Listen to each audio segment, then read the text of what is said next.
flag of the United States of America, and to the republic for which it stands, one nation, under God, indivisible, with liberty and justice for all.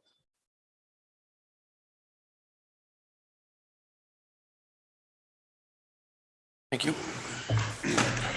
All right. Welcome, everybody, to the July 11th Alton Board of Selectmen's meeting. I'd like to make an amendment to the agenda tonight to remove non-public. I don't think, unless anybody has any. Remove? Yeah, remove non-public from the agenda. Yep. And add number 2 in new business under welfare. Is that a motion? Yep, I'm making the motion right now. All right, I'll second that. Okay, all those in favor? Aye. All right. Can I get a motion to accept the agenda now? So moved. Second. All those in favor? Aye. Okay, the public participation policy applies to all selectmen's meetings. A copy of it is on the back of each agenda posted in this meeting room and on our website. Public input? Seeing none at this time, I will move on to new business, HVAC proposal. Hi, Mr. Chairman. So in your booklets, there's a HVAC proposal from Lang's HVAC for a complete overhaul of the heating and AC system in Town Hall. As you know, we've discussed, we've had boiler problems, consistent boiler problems. Our boiler's been down for quite a long time. We've been trying to supplement without a primary heating source with the mini splits, which hasn't been successful as well. It's time that we have the funding in the capital reserve for the town hall to get these repairs done. So Lang's HVAC was one of the proposals that I received for you folks to look at.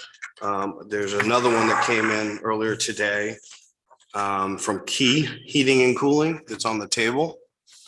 Unfortunately, we contacted 4 other companies. Other companies had come in.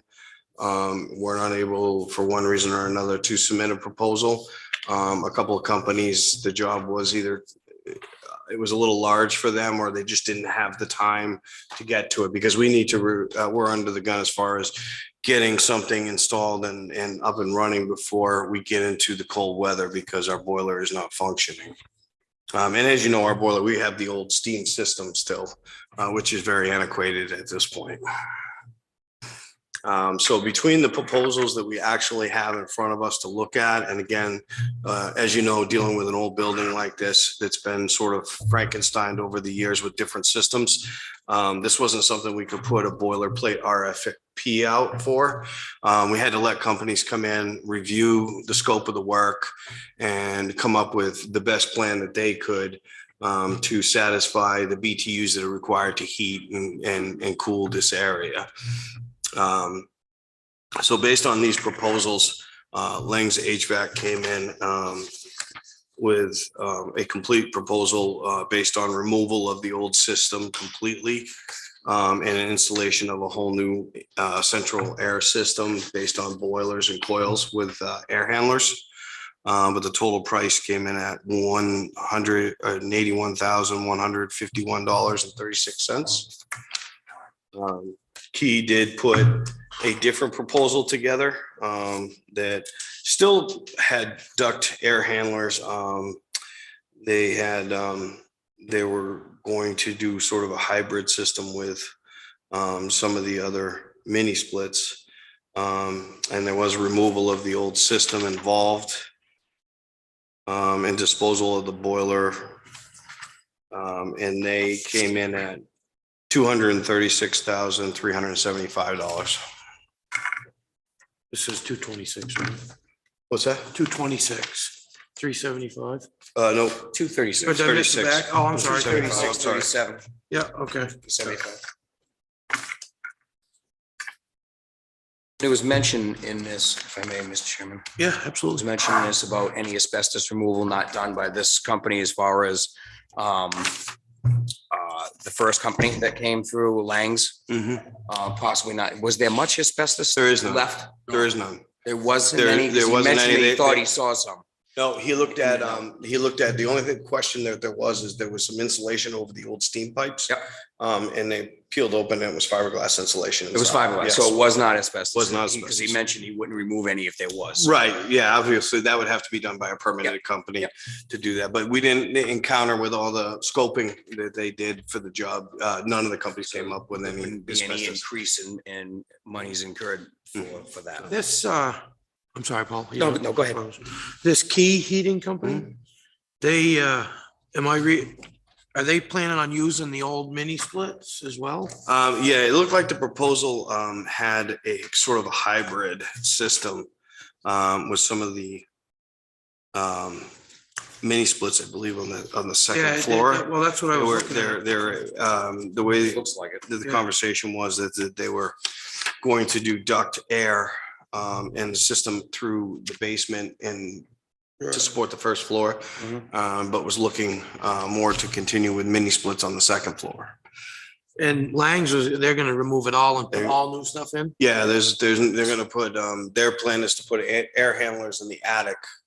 Believe it or not, the attic goes the entire length of this big room over to the stage. In there, So they're gonna put Run air their handlers. lines. They're gonna run duct in the attic all the way through. $40,000 cheaper. And they're Without gonna you putting all new stuff in. put some on this side. Now, this, obviously, they mentioned doing this in stages, so the building stays up and running. And Absolutely. heated in all areas as each section is being done.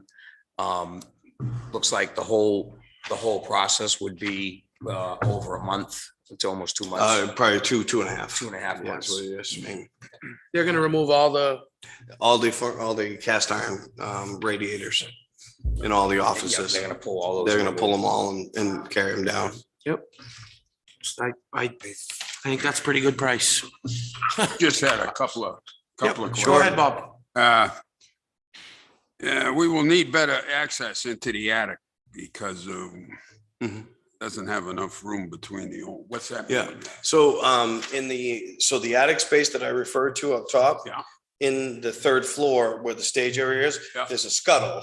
But unfortunately, the roof slopes right there. So when you lift the scuttle up, the roof has got a pitch on the back. And so what we're gonna do as part of the remodel that was approved up there anyways, was to make that scuttle an actual attic pull down stairwell.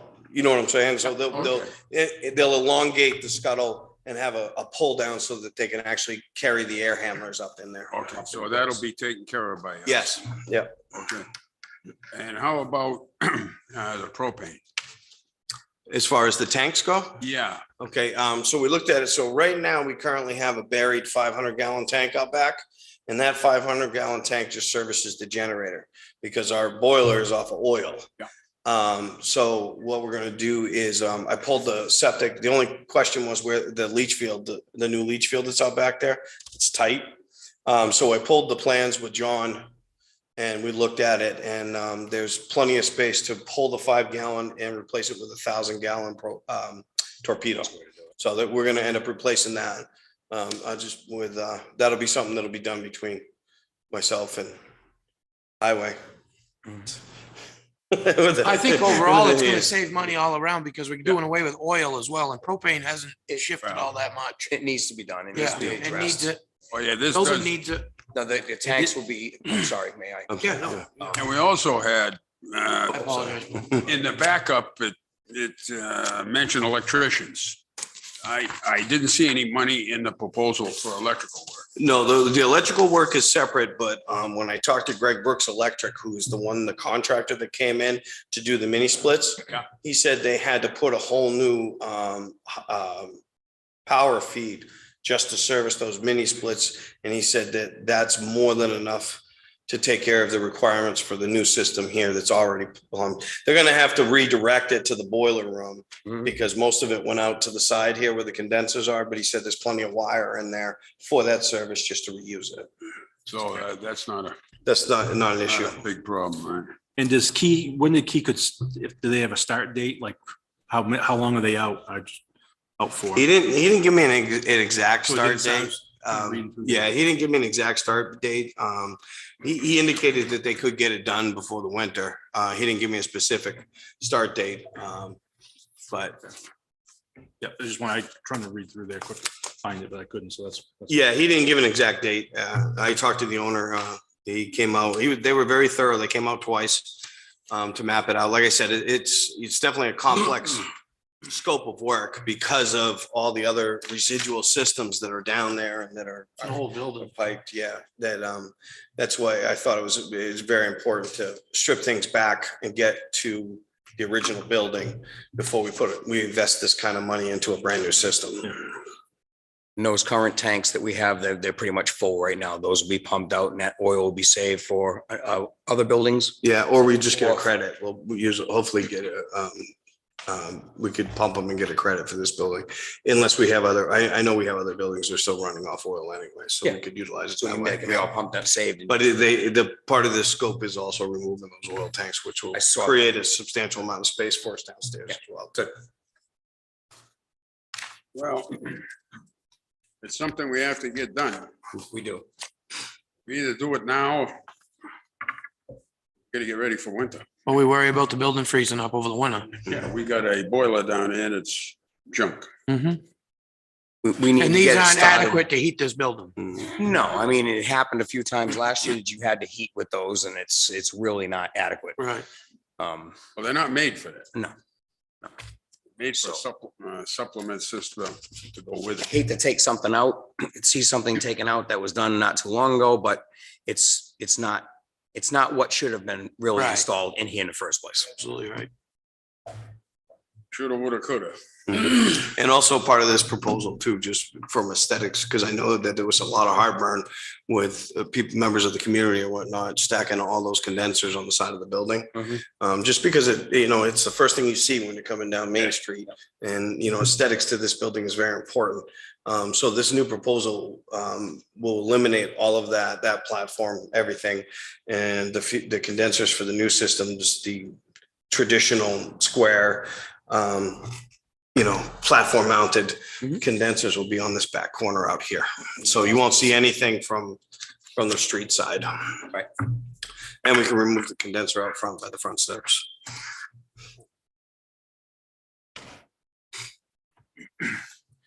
And Lang HVAC can start in a couple of weeks. Yes, he told me by the end of July, he could start immediately and dedicate. At least we have a start date. They like, We do have the amount enough in the capital reserve. Yes, the capital reserve has more. I actually have the amount on there. It's so the 194,000 in the Clough Moral. The capital reserve has 61,000. And the remaining ARPA funds that we have, not including the second payment, is 44,400. So on hand, if you're just talking Clough Moral and the capital reserve, we're at about around 255,000. But if you tie in, so between the town hall building capital reserve, Clough Moral fund, and the remaining ARPA funding at 44, the total came to $298,471. Just under three. Yeah, just under 300,000. There's And no, that's without touching any of the new ARPA, because we just got Right. ARPA funding in the amount of another 278,000.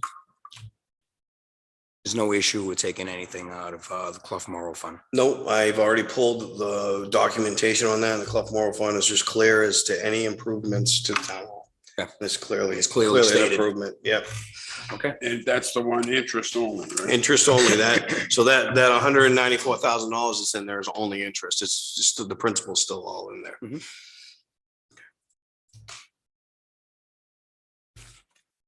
Okay. All right. I'll entertain a motion. Mr. Chairman, I make a motion that we award Lang's HVAC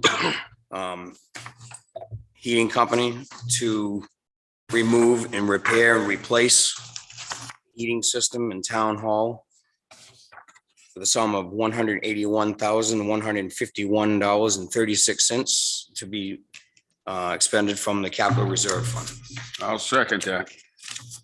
And Clough Moral. and the Clough Moral. Yep. Thank you. Any discussion? All those in favor? Aye. Aye. Aye.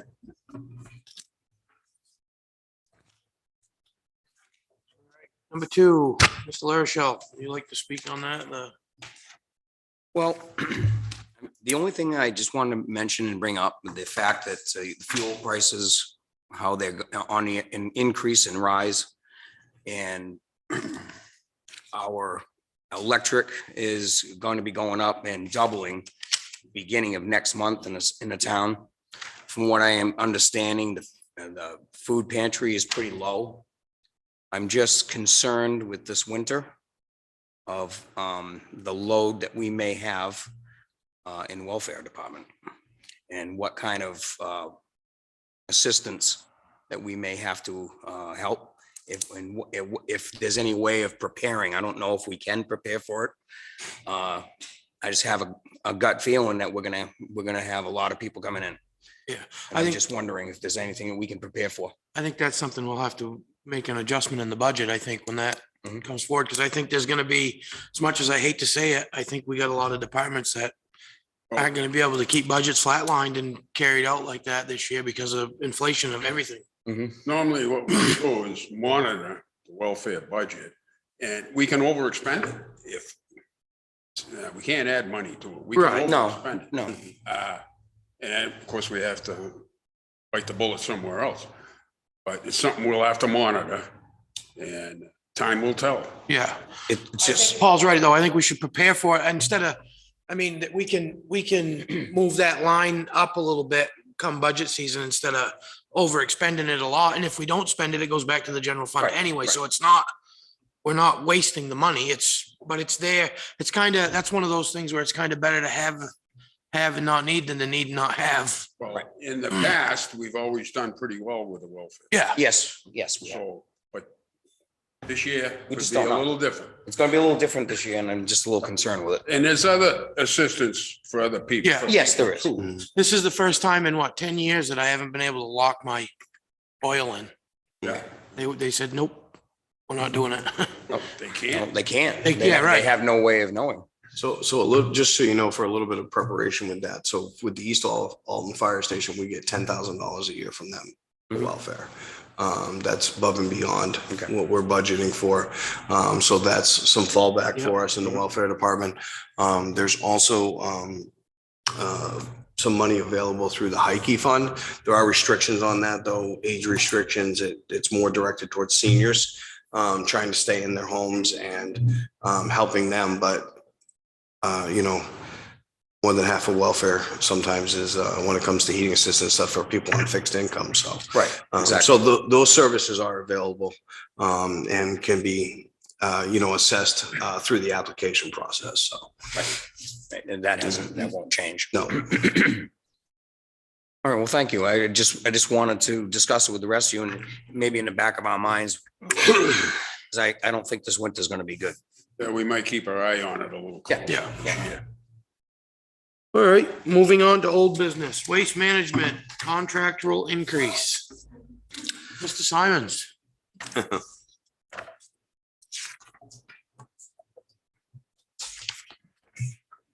Good evening. Good evening. I haven't been here for the other discussion, but I'll preface this for you. We originally had spoke, I brought the waste management request to add 3% to their already 2.5% contractual increase on our 10-year contract with them. There was some initial discussion, but we hadn't made any decision as to how the town wanted to respond to this. I did have a conversation with Scott Kidman, and then in turn, he had a conversation with the superintendent. And basically went back to them and told them that we were thinking about reducing that to 2% instead of 3%. Wanted to see what their feedback was. Really, it comes down to the choice of the community at that point. What they're asking for isn't necessarily covered under the contract. I did include a copy of current contract with them in your binders. And it is not covered, so the town has every right to turn around and refuse the increase. They in turn, obviously, were trying to make a case for it.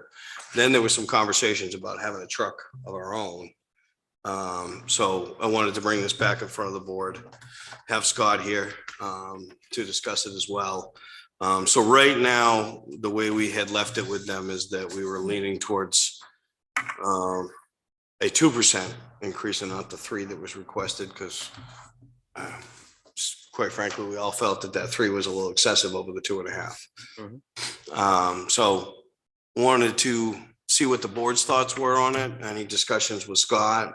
If there was going to be a discussion about possibly purchasing a truck of our own, what that would look like, and see what direction the board wants to go in. Well, I just want to make one thing clear.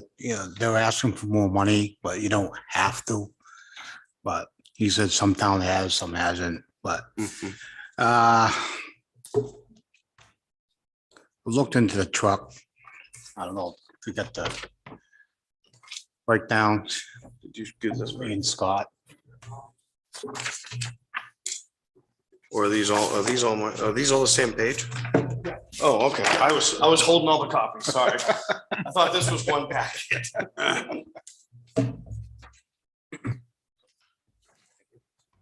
No.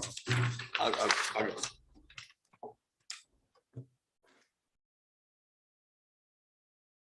And the long arms between us.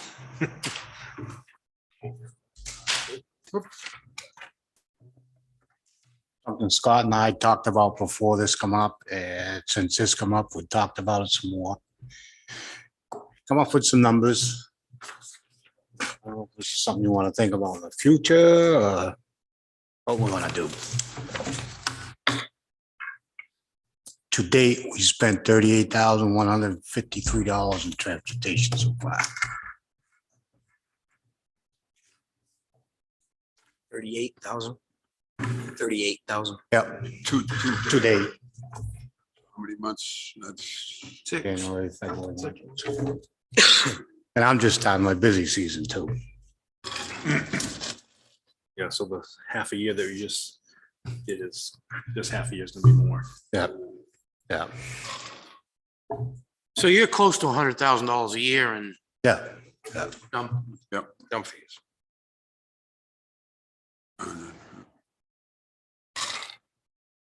There's been times, they couldn't get there to get some containers and got in a bind, so. Do we own our containers, Scott, or does it waste? Yeah, we own most of them, except for a couple.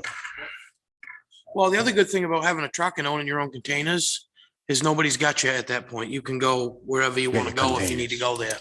No, that when they come up with their increases on their proposals, when they come up and say, well, we want to raise it 3%, you can say, well, go ahead, we'll go to Casella. Because we got our own stuff. We don't owe you anything. The only thing that they're getting from us at that point is tipping fee. Right. So it gives you options, Right. having your own truck, Oh, yeah. but then you gotta keep somebody in it to drive it. That's Yeah. that's the next thing. Are you aware of any other towns locally or surrounding towns that they have their own truck? BCEP, BCEP, they're bigger. I know he does. I have but two of he's them. got Few towns. Yep. Two of them in your town. Yep, and the first, we started out with, we bought I say cheap one, but we bought a good used truck first. And it saved us enough money, so we were able to next year to buy a new truck. And you're hauling how many times a week? We're hauling 8 or 10 a day, depending on, You have one employee strictly on. we have one guy that starts on Thursday and starts hauling cans, and he hauls cans all day Thursday, all day Friday, and then if we need to, he hauls a couple cans on Saturday, but sometimes, like right now, like Scott says, we're coming into our busy season, so we're putting 2 trucks on sometimes. As an example, Friday I filled 2 42-yard compactors. They Yeah. were both empty in the morning. One was filled at 1 o'clock and the other one was at 3. Mostly our second truck now is just used for changing cans. The second truck, we can switch cans out in the middle of the day if we fill them up or something. But it's roadworthy. We use it to, if we get overburdened with cans, we can haul. But the big issue is, and I ran into it this summer, was having somebody to drive it. Because everybody that has a CDL license wants $40 an hour now because they're paving companies. So where do you get your drivers? I've had mine for quite a while, and then I hired, I had to up my price a little bit on my hourly wage for a driver to get a driver in there. But it's still by far is saving us money.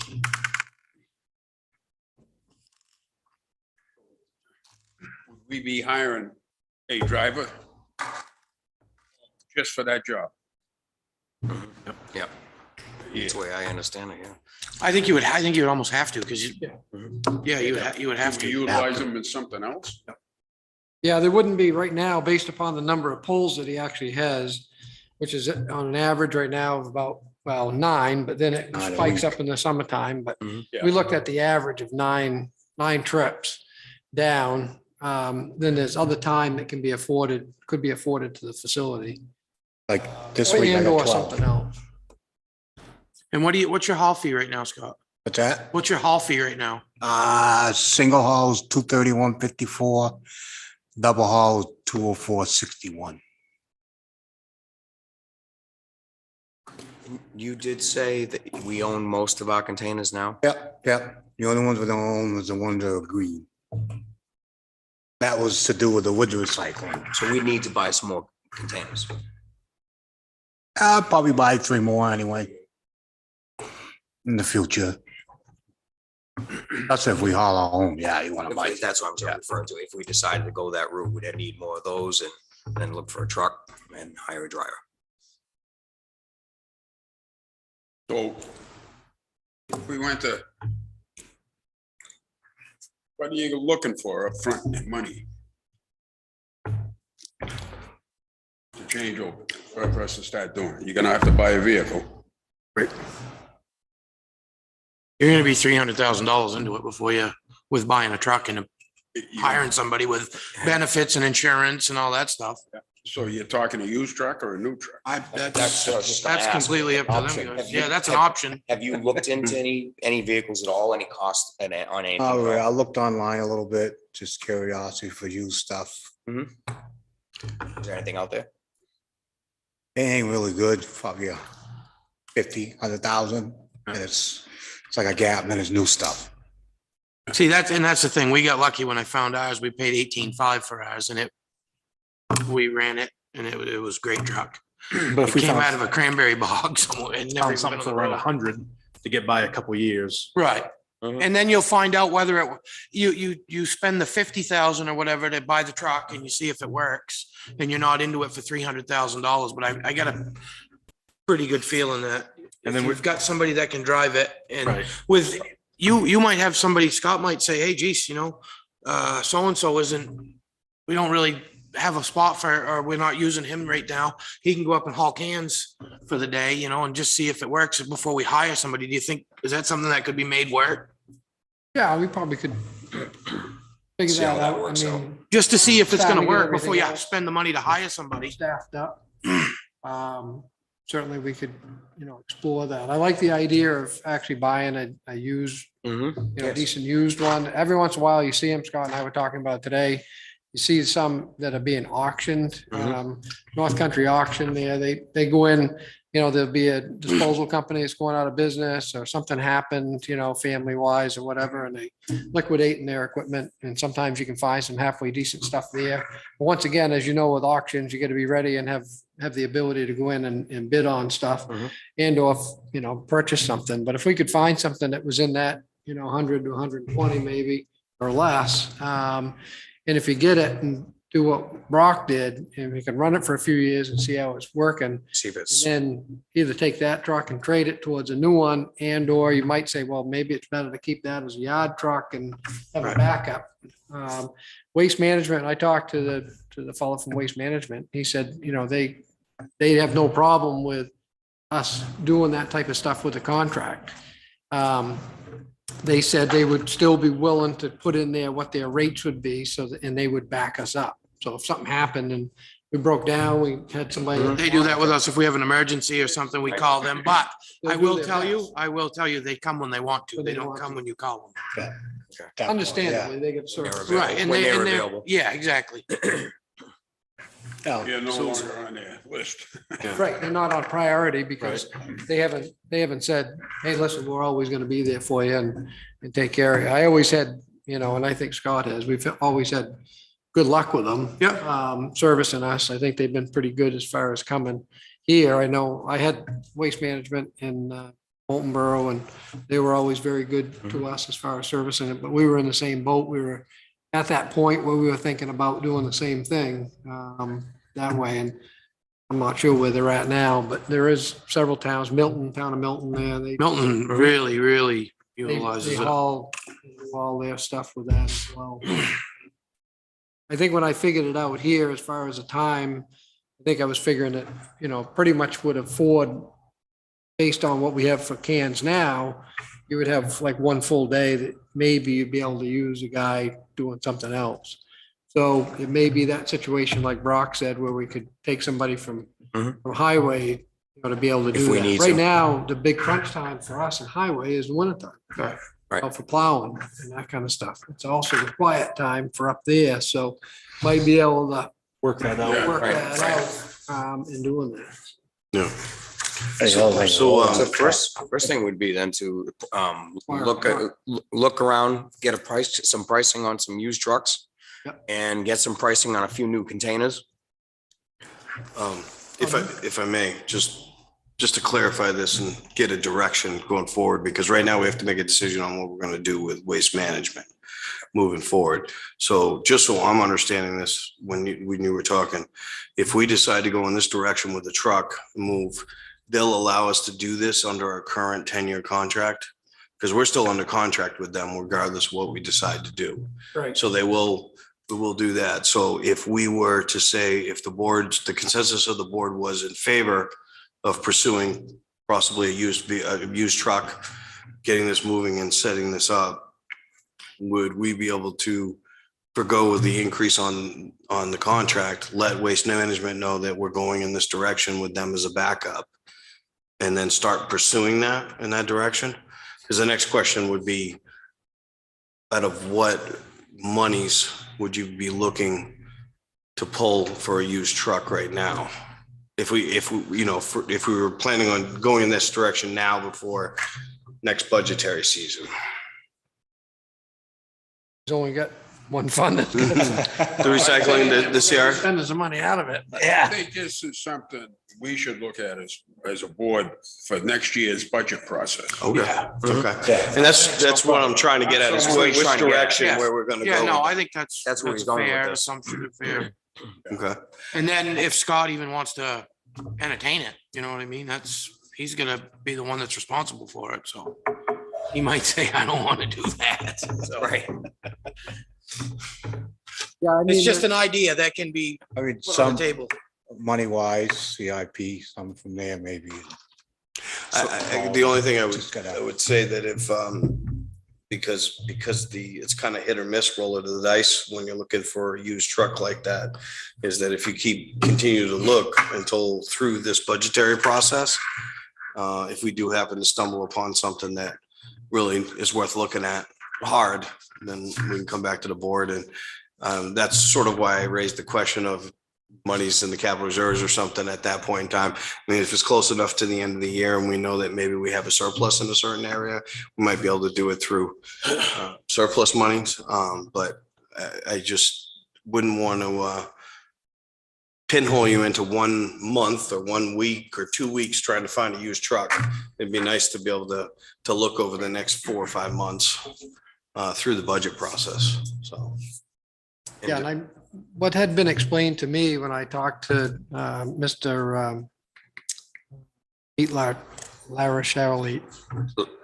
La Chapelle. Lev Chabelle. La Chapelle. La Chapelle, is that, you know, basically the reason why they went with the, you know, request for the increase, and my thing back to him was saying that thought the increase was too high was because they had included in their letter talking about transportation. Well, under the contract, they can't increase percentages under that clause of the force, malice. Yeah. Melja, or whatever it's called, the Mhm. clause in the contract based on fuel prices. Now, they can for other things that end up happening, like electricity and, some of these other things. So that's the reason why I came back and said, we think that that's a little bit high under that increase. You just explained that, he negotiated with his people to try to keep it down as much as possible, salesman. So, and the other part is that, understanding that if we don't, look at some form of an increase in this, that when it comes time for renewal, if we negotiate or if we rebid it, that there'll be quite a spread because that much of a difference. I guess that could be argued either way because the economy could go totally in the That's a sales right now. dumpster. Right. And we could go that way. So, I mean, I don't know that the board, needs to be tied to an increase, but that's up to you folks. Vision. It was certainly not something that was budgeted. So I think it's pretty hard for us to actually, sometimes accept that. And Mhm. I understand that they're up against it like we are too. So we,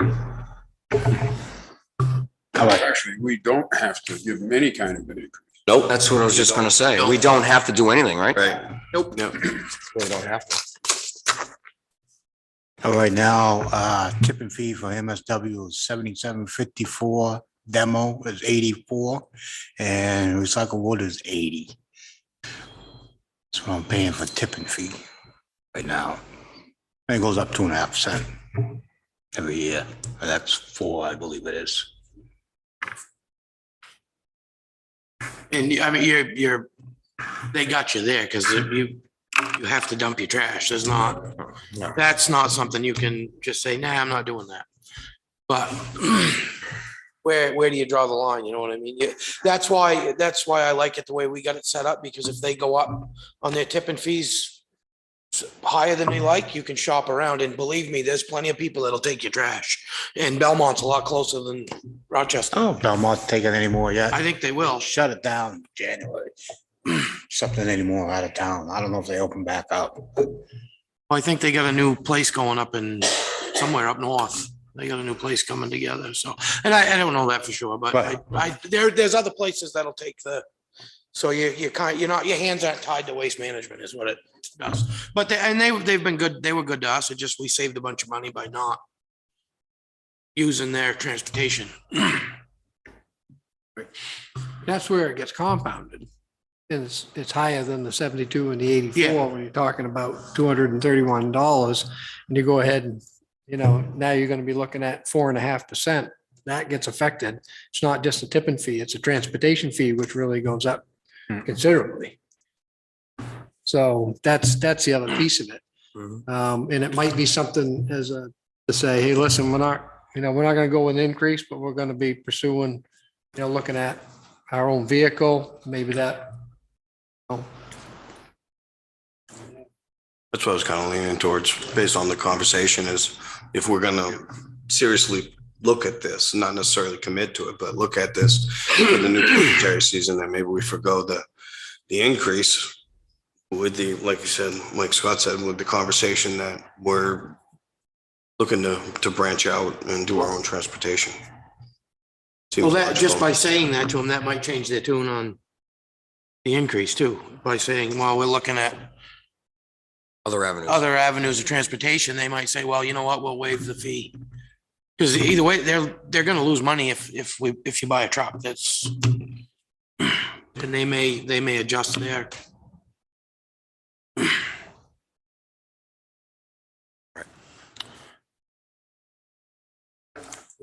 But back to the thing, are you willing to, if that's something, is that something that you're willing to look at?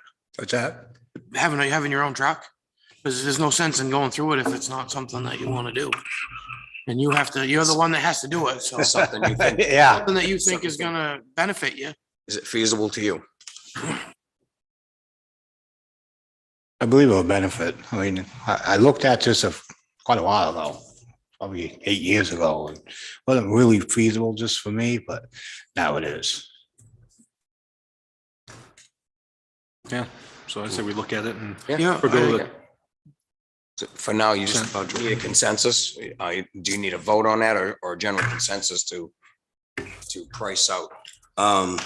No, I think the consensus of the board as far as whether, if the consensus is that we're not going to entertain the request of price increase above the contractual 2.5, we can go with that. And that we're going to Pursue. other means, avenues. avenues of transportation.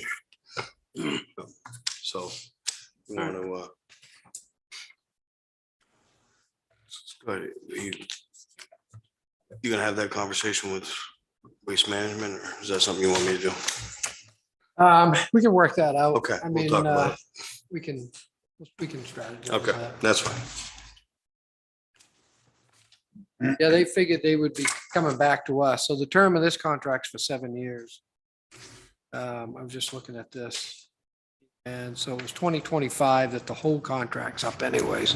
So Right. Pete mentioned that he would be reaching out anyways. Usually they try to get going ahead of time, try to renegotiate them to get them to extend. So I think we're in that window that we can have that conversation. Okay, good. Don't go anywhere yet. Sit back down.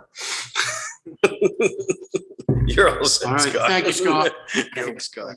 Thank you. Just kidding. Sidewalk conversation. Oh, sorry.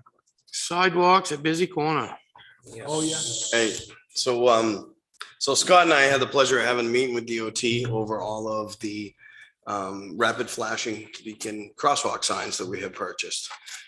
Because we had sent up the request to put those solar powered crosswalk signs on 12 of the sidewalks throughout the village and the Bay Area.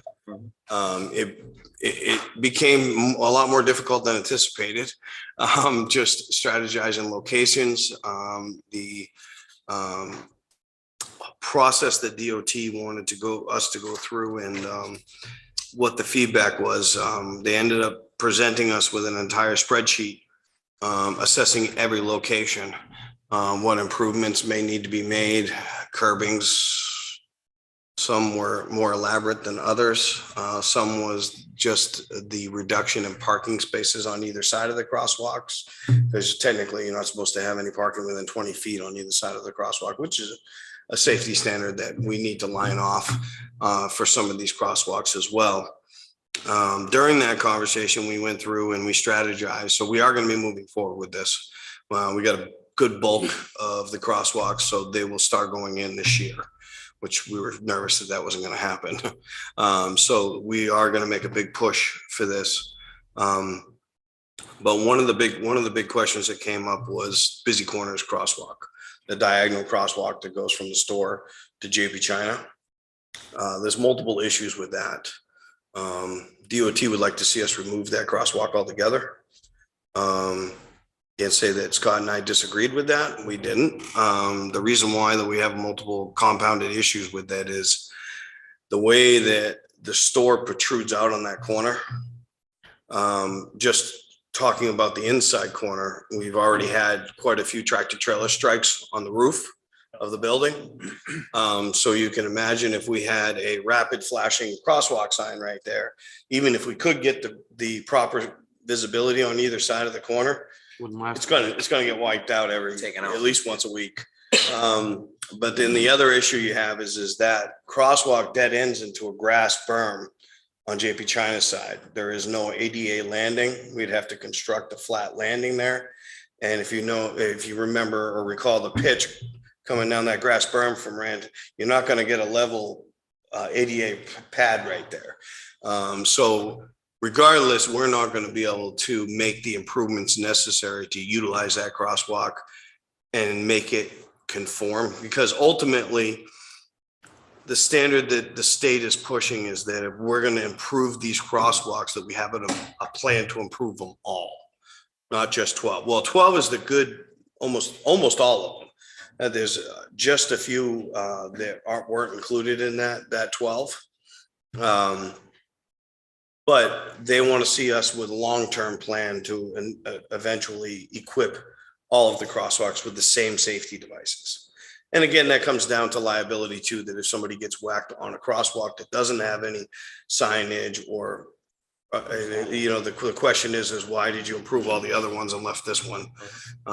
Now, as long as we have a documented plan, there's no, when they say a documented plan, it's just, it's sort of like a 5 and 10 year plan or something like that, where these are our goals.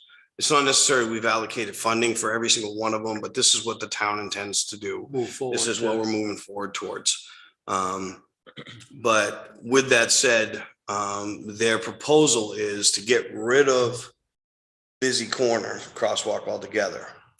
And we would take that crosswalk and move it down just beyond the post office where it would hit. So if you can remember going down in the bay, just before you get past the store, they have that other drive that goes down to the diner. Right there, the curbing, the sidewalk ramps down. Tips down. Yes. There's a tip So down. that you can get an ADA accessible ramp right there. And then it would go across to just before the ice cream shop there. Because the state also stated that all of that parking area is state property right there. So, and they also, all of the area, including that roadway to the diner, is state-owned property. Is what? State-owned property. It's not just the right of way, they own it. In front of the diner? And that roadway that goes Roadway through. Goes down in Yeah, front of the diner. yeah, they showed us their actual plans and pins for that location, because that all used to be the railroad. Yeah. And when that transferred over, the state obtained a lot of that land, they own it. Maybe they should maintain it once in a while. There you go.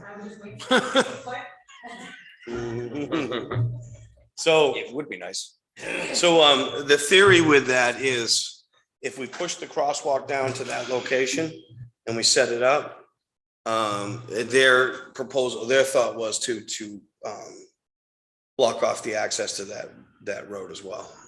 So that the controlled access into the parking lot is the entryway. Because right now you got people that they make the corner a busy corner and they end up in the parking lot a busy corner as they're going down.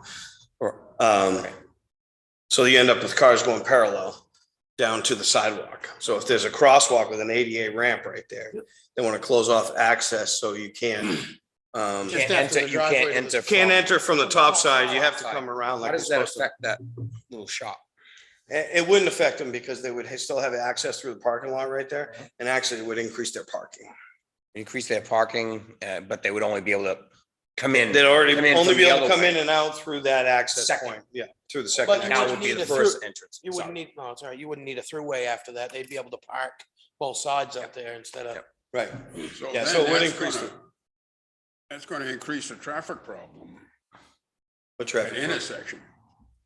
It will to a degree. Because right now, all that, you don't see people pulling out of that parking lot between the diner and the busy corner store. It's a parking area there now. Right. Anybody pulls in there, when they leave, they go down by the diner and Go take a around. left Mhm. Yep, and then get out. yep. You're gonna have a little congestion problem there, I think. Well, that's where they're all still gonna have to go. So they're closing off the area up above. So where that parking is that you're talking about on the side, You won't be able to get there. Yes. you won't be able to get there from the top side, but you can pull in and park You can from come the up other side, but you bottom, have to go back in. Come up from the bottom and pull right up to the, Come up from the yeah, bottom. yeah, and there'll be Okay. parking spaces. Oh, they're gonna block off you're talking about blocking off that completely. The upper That- side. That parking lot, The upper side, no, not the Upper parking parking. lot, the roadway that comes in, just the roadway, just the roadway. and block that off. Right. So anybody. So you can't drive through. Parking lot, they can still come in. You and can out. still come into the parking lot, a busy corner. You just can't drive down to the diner. You just can't drive straight down. So And in then order to get out of the parking lot at busy corner. You go back out the way you came in, which is gonna be, Okay. no, right, it's not gonna be the best. but it's, It'll be a little congesting Ain't gonna be worse. coming back out of there because it's easier to go down the That's hill. a and bad- it's right, it's not gonna be any worse. That's It's, a bad spot no matter what you. Anybody taking a left-hand turn is gonna sit there a while. Going to the right won't be a problem, but And how getting about- across. How about the crosswalk down by the Boatyard, Which one? first one, Irwin's? Irwin's. Yeah, so right now, as part of the 12, Irwin's, the crosswalk in front of Irwin's Marina and the one in front of Parker's were not included. They were not included in that 12 because they specifically serviced businesses. But with DOT's input and what DOT wants us to do, they want us to improve all the crosswalks. So regardless of what they service and what they don't service, we're going to be looking to do the same thing at Irwin, especially if we're going to take out Busy Corner. The idea is you have one at Irving and you have one on the other side of the corner. So now you've hit both sides and taken out the crosswalk in the middle. It makes them both safer because they both have better line of sight. Oh, yeah. So that's what we'd be looking to do for all those. The only crosswalk right now that they will not let us do when they say that it doesn't require it and they won't let us do it is, so we have rapid flashing beacons at the crosswalk from Dockside to the median. But from the median to Fish and Games lot, they won't let us put any control devices on there because they say it's a controlled, and they put it again, it's a controlled intersection because you automatically have to yield at the crosswalk because you can't turn up. So because it has a traffic control device on it, they call it a controlled intersection. It does. I learned about a whole bunch of rules I didn't know existed in that meeting. When you're dealing with the state, Would we be eliminating any of the sidewalk right at the very corner of Busy Corner? Any of the sidewalk? The sidewalk? We're not eliminating any That wouldn't get sidewalk. eliminated. No. All we're doing is, basically all they're doing is taking the striping off the road for the sidewalk. Right, okay. Yeah, excuse me, for the crosswalk. No, But all the sidewalk will remain. They'll leave the fog line there. and Yeah, then it'll just- Yeah, I'm just talking about the Yeah, cross striping. Oh, okay. Yeah, no, there will be no changes to the sidewalk or anything there. All the change would be is that the crosswalk would be moved down to that point right above Shibley's Ice Cream and, where the crosswalk angles down. And then they just continue across and they block that off right at that point. So you Right. can't drive down. Right. And it does, I mean, when you see it on 4th of July and stuff like that, it is dangerous when cars start coming down over that, like it's a roadway. And then you have the parking lot flooded with people. Make sure they park so- on both sides. Yeah, so it really seems like a better, more controlled idea. Both Scott and I agreed that with DOT, that we bring it to the board and see if the board was in support of that. I don't have a problem with it. No, I agree with doing away with that crosswalk though. yeah, I do too. That's dangerous, yeah. It is. That was never a good idea. Well, and it's a crosswalk to nowhere. Like you Yeah. said, you can't go anywhere. I'm sure some people are they're gonna dislike that idea because they use it every day, but they'll have to go down one side or the other to cross and they'll get used to it. Yeah. Yep. The only one that will be difficult is blocking off that entrance. That'll take some people some getting used to. Yeah. But I think if we did come up with a configuration, like I said, it's gonna improve the business parking along there. So it's not gonna hinder any of the businesses because, I was concerned it's about that. actually gonna give them more parking. Because you won't have to worry, because right now they have to stay clear of that driveway because of, two-way traffic going in and out of there. So right now, all that width will be encompassed into parking, available parking for those businesses. So the state will do that parking lot area. Well, they'll block off that road. I mean, That's all they're gonna do. as far as improving the area in there, I don't know about that. They own that, they own that, What? they own that section. Yes, yeah, they do own it. So maybe throw it out there that maybe wouldn't be a bad idea if they're gonna block it off and do a few things there, that maybe would be a pretty good idea to redo that pavement. I don't know how willing they were to chip into our project, but that's all Probably right. don't wanna hear that. But we're definitely worth the conversation. You say the state owns that road in front of the old pavilion? No. No. Okay, not Well, there. you- Not that far. Stops at the diner. Yeah, it stops at the diner. That part that's Right part there of the at the diner. diner. Yeah. They own half of that post office and the mini golf place too. Like all the way to like the second hole of the golf course. So, Line goes through the front of it. yeah, through the front of it, yeah, because the old railroad bed is behind JP China, so. What is the width of what they own right there? Oh, they're actually sending me a Over copy. 50 feet? Yeah, from the center line? Yeah, I think so. I would say 50 feet just to one side, not Right. across. Well, Weird, it goes in and out. Yeah, It's strange because the town has quite a bit going down, further down. The further town- down. Town owns that left-hand side and towards, Guilford. Right. Yeah, on the left-hand side where they did all the improvements, quite significantly. There, I think you'd probably only find that from the center line there is probably 3 feet. They actually own on that side. And then going back, I think it's only 33 feet, but it's wide. When we looked at the map, it gets really wide up through the intersection. And I'm guessing that they kept all that land so that if in fact. They wanted to if- take if- that corner if- out. Exactly. That If there's an issue that comes up over the years, whether it be, making improvements to that intersection, that they have land that they can say to people, I'm sorry, but we own the front of your store and we're gonna we're gonna bulldoze it. take it. So. Yeah, but they're actually going to email Scott and I a copy of that plan. And what I can do as well, just for informational purposes, is forward it on to the board. This is actually a blueprint of where they own and. Yeah, I was gonna ask for that. Yeah, sure. If there was something, Yeah. yes. Yeah, because they were doing a projector presentation. They had it there when we were looking at it, so. So that's the one. So if the consensus of the board is they're okay with that, then we'll move on from that. So I got one more I gotta talk about.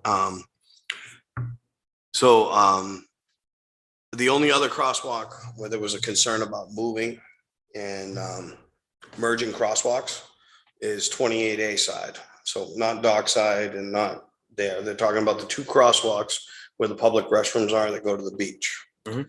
So right now you have the steps that come down and you have one crosswalk. Yes. That one's great.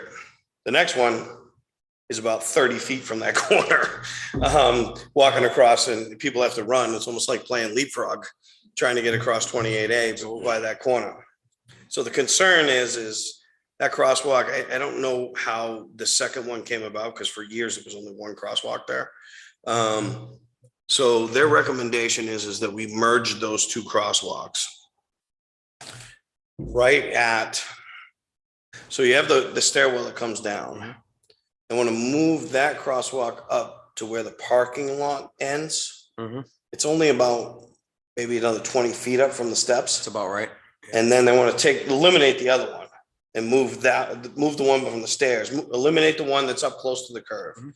Move the other one up about 20 feet to the pavement. Continue a paved walkway from the bottom of the stairs to the crosswalk. And keep that crosswalk right in the center, because what it did is it improves the line of sight from that corner Yes. to the sidewalk by almost, 80 feet almost? I think they calculated it because he actually was able to measure it on his CAD program. It gives you time to slow down if somebody's in the Right, crosswalk. right. If you're coming around that corner right now and there's somebody in the I crosswalk. see it every day. Yeah, People running across, there's somebody coming around that corner fast. Yeah, I don't see a problem with that one. yeah, and see No, what that does. They would just open up the guardrail, Right, change the guardrail, close the other one off right, where this crosswalk is now. I think it makes sense. yeah. And it will channelize everything into the center, so you don't have, because sometimes you'll get families trying to cross on either crosswalk at different times, like within seconds of each other, and it's sort of stop and go trying to get through there, especially during the busy times right now. So this will definitely improve that, and we'll be able to put a rapid flashing setup on either side for that crosswalk as well. That's good. Yes.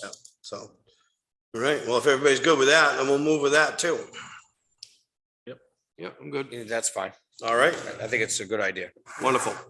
All right, then we'll move forward with these changes and proposals for DOT, and we're just in the process where we have to submit, we're gonna do a maintenance agreement on the devices, which obviously simply says we own them, we're gonna maintain them.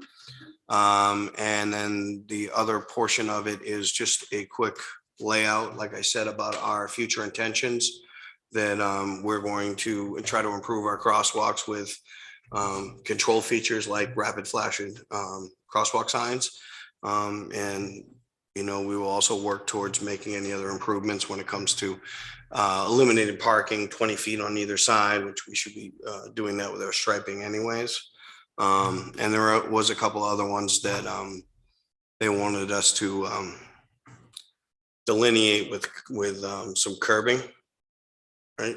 There was a couple other areas where Yeah, by Winnie. when he have, actually the crosswalk is on, according to their, and now they're going off the national safety standards that they're required to follow.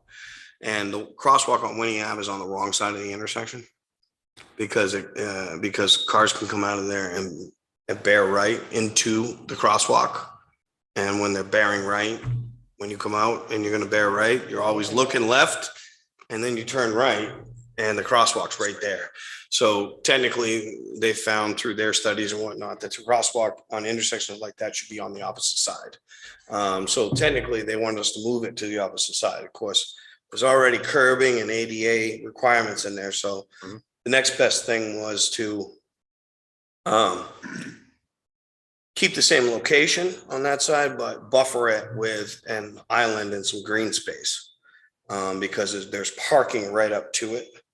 And again, there were parking spaces where you back up and you back directly into the crosswalk. Yeah. Because we have to do the same thing about delineating no parking by Pop's Clamshell as well, because they have parking right up to the crosswalk. And when you back out across the crosswalk. So that's why that 20 foot is important. Which we looked at it on the map and the overhead, and that's all doable. It's not a problem. I mean, the crosswalk's close enough to that second building that they're not losing anything right in front of their business or anything like that. Right. But you know, like they said, you know, it's recommended that we do this, meaning like curbing, green space, concrete, stuff that costs a lot of money. But then there's also other intermediate actions that we can take, like striping off 20 feet with white lines, you know, striping it off and designating it as a no parking area. That's sort of an intermittent measure, as you'll say, as we can say. And then if we work towards, you know, improving those areas, the one right now that they won't let us put in until we do some improvements, unfortunately, is the one out in front of Town Hall. So we will have to look, we're gonna get a price and figure out what it will cost, because what it is the way they explain it is a sidewalk, the signs are too far back, you got no line of sight.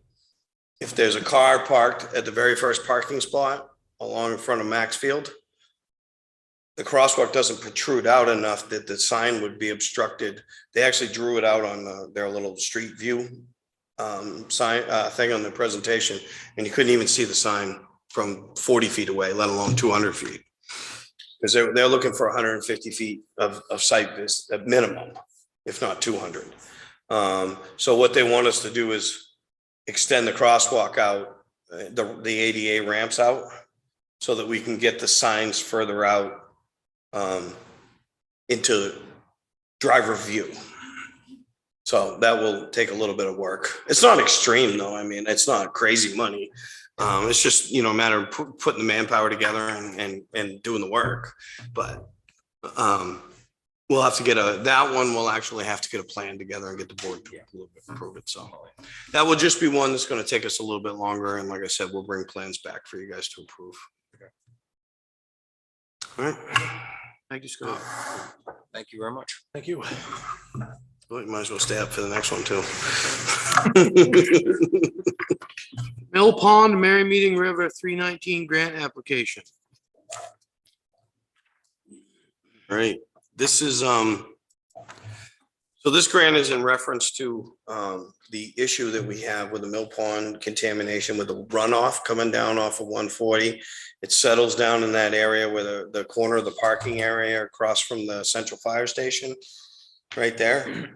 So this grant, we were working on putting together, with the Conservation Commission and, several parties involved, trying to pitch in and make it happen, to get a plan together to filter that stormwater runoff before it gets into Mills Pond. And there were several proposals put together. But initially, this proposal, correct me if I'm wrong, this proposal is to get things off the ground and running with the cost of the engineering, to get a physical plan drawn up. We have, Gene, and you're welcome to come up, Gene, if you'd like as well, had made contact with the property owners over there, and they are agreeable to some sort of easement for us to put these drainage features in, to, take some of the contamination, the silt and everything else that's washing off the roadway before it gets into Mills Pond. So the proposal here tonight is to allow the Conservation Commission to pull correct me if I'm wrong, $9,000 or $9,900. Yep. For the engineering, to put this project together, get it rolling for the grant. And this money would be pulled out of the environmental warrant article that we put together this year and was approved. And that warrant article, I believe, has $25,000 in it. No, I think it's important to get this started. Yeah, we've got to do this preliminary work in order to be able to actively apply for the grant. It's actually, they will put this together for us. As far as the grant assistance, as you can see in their spreadsheet page there, it kind of goes over what they're looking at. They'll do some modeling, some design, dealing with the gravel parking lot, along with the sediment basin that Ryan just spoke about, which is the drainage coming off of 140. And also looking at the embankment improvements of the gravel parking lot and also Letter S Road, and look at that modeling and plan in some details. So that way, when we make the application, we have to have some estimates based upon that. So when we make the request for the funding, there'll be some, need for some match, either by in-kind services from the town as a match as well, and then and/or monetary, depending on what needs to be done. I believe some of the engineering costs can be applied as well, as far as towards this grant as well. Geotechnical borings.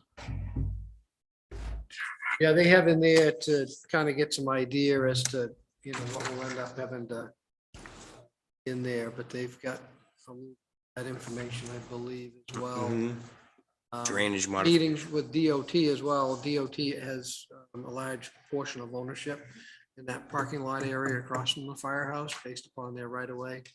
So some of that survey information and collaboration with DOT, the drainage, which starts over on the side towards the water department side, 140, and then crosses over into the island there at Letter S Road, and then goes from there over into the area, green space area, going into the mill pond. That would all be addressed as part of this project as well. So it's to try to clean that drainage up and try to get it to filter out and get the sediment. Absolutely. Not running into. We've talked about this before. Oh, yeah. This needs to be done. Yep. This is how we're gonna have to address it.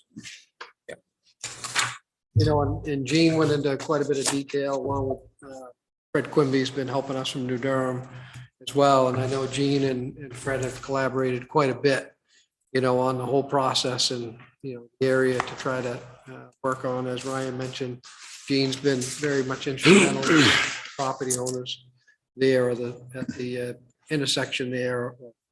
What would be the Mill Pond side of across from School Street. Yeah, that property there.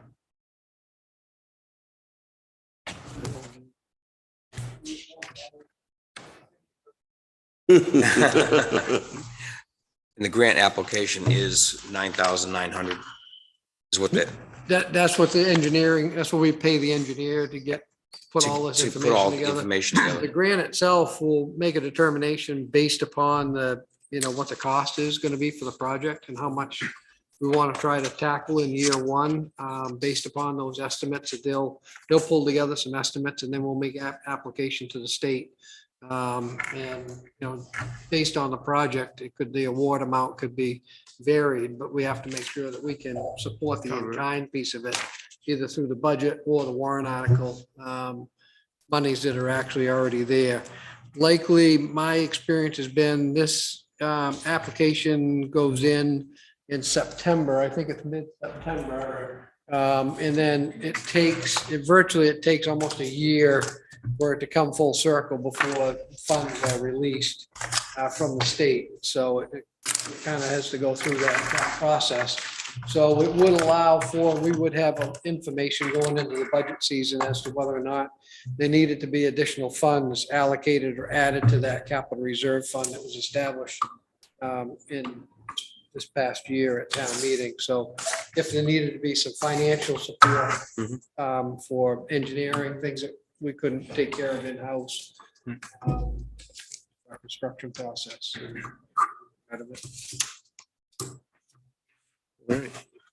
I make a motion, we allow the Conservation Commission to use the $9,900 to acquire an engineering firm and work towards getting the grant I'll second that.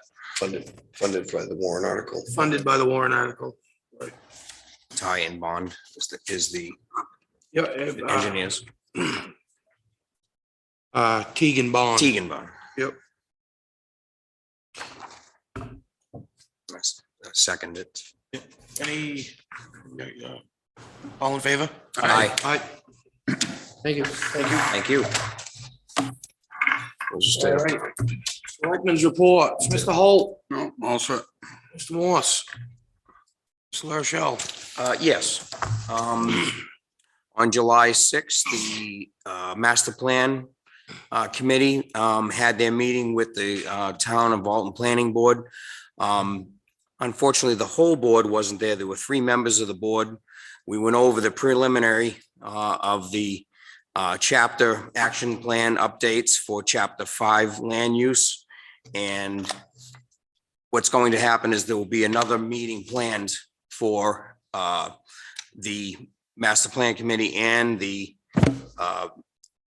Planning Department to discuss it further and get more of their feedback once they all discuss it and get more of their feedback on the action plan and the updates. So the next meeting for that will be July 20th at 4 p.m. And that would be for the Master Plan Committee meeting only, which is moving along quite nicely. The committee has been working very hard and right now working on Chapter 6 infrastructure, and the work is in progress. Okay. And the Alternative Housing Committee met on June 15th. Most of the discussion was on short-term rental zoning. Went back quite a few times, and the general consensus of the committee is to actually talk to the selectmen and see if the selectmen, the idea, the consensus of the group was to actually put it towards the selectmen's decision. And making it very difficult for the code enforcement officer to try to make things and try to enforce everything and try to do anything, where the power of the selectmen could be to actually have permits and to do interview people in order to do short-term rentals. So this is something that's in discussion right now and possibly looking into having the selectmen be involved with that. Okay, Okay, thank you, Paul. thank you. Good. So, town administrator report. All righty, Mr. Chairman. I'm gonna start off, if you don't mind, for my report with Ekman Engineering. Come on up. The owner is here with us tonight. We talked about the engineering for the new Riverside Cemetery. We have some new conceptual designs based on a meeting that Scott and I had with the owner, and he's agreed to come back with these conceptuals so that we can get a consensus from the board if this is the direction we want to move in. Easier to use 11 by 17s. I figured I've got There you some go. full size too. Oh.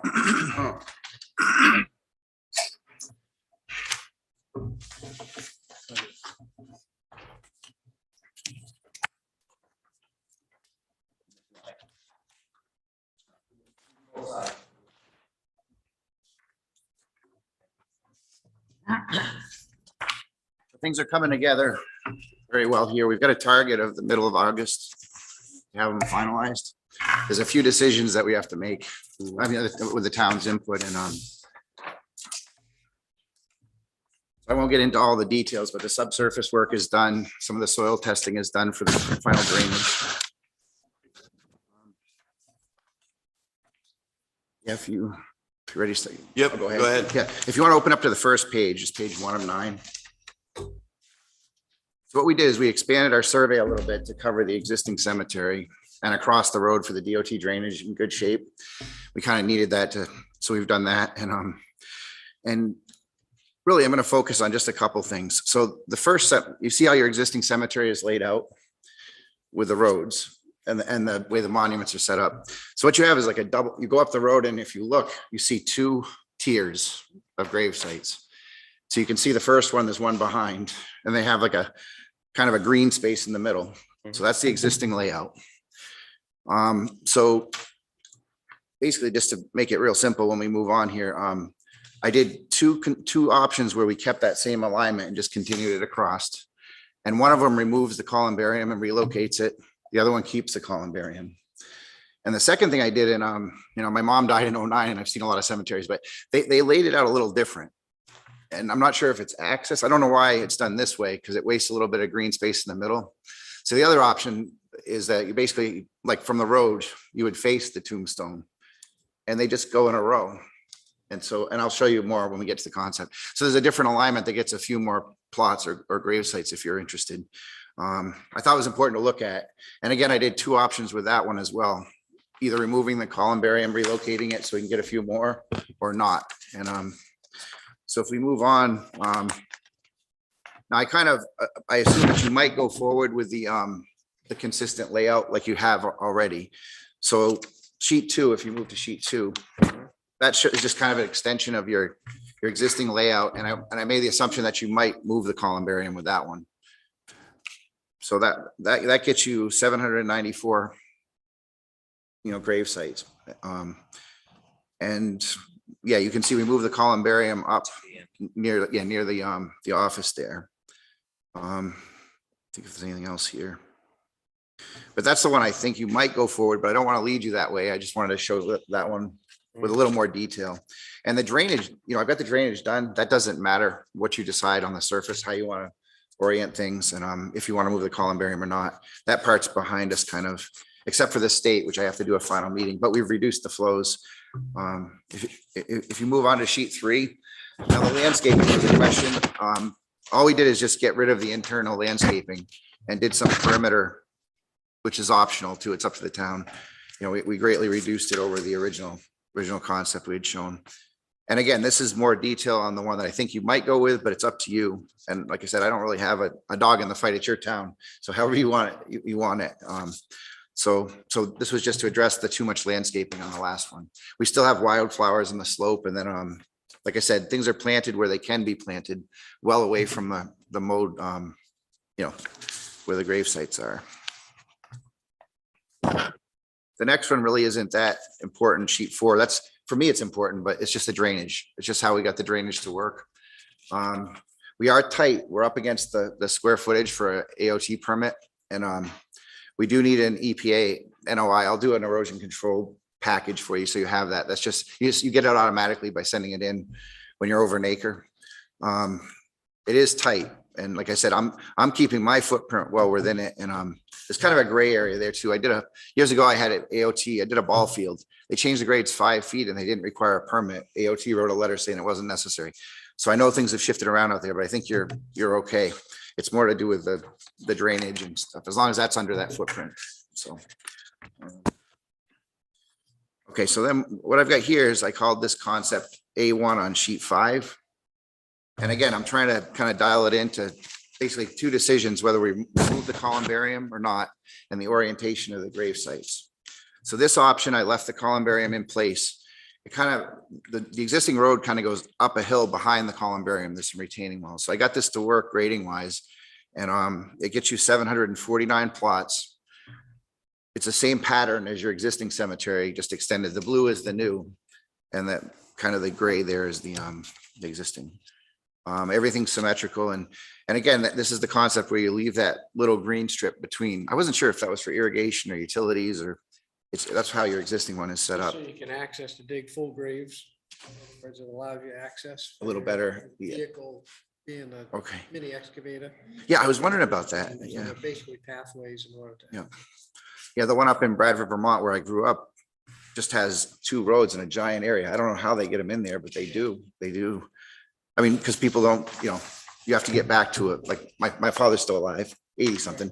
But the point is they have to get back to that site somehow in the middle of After everybody else. they have to drive over top of them on some kind of matters. I don't know how they do it. But anyway, I get, so this is, Gotta go these ways. yeah.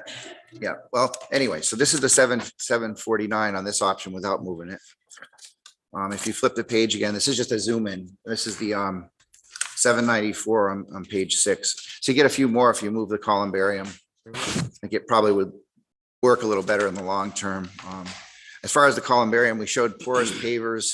For now, I put kind of a perimeter of some kind of granite curbing, but maybe, we don't have to do that. It might keep the grass and the edge a little cleaner.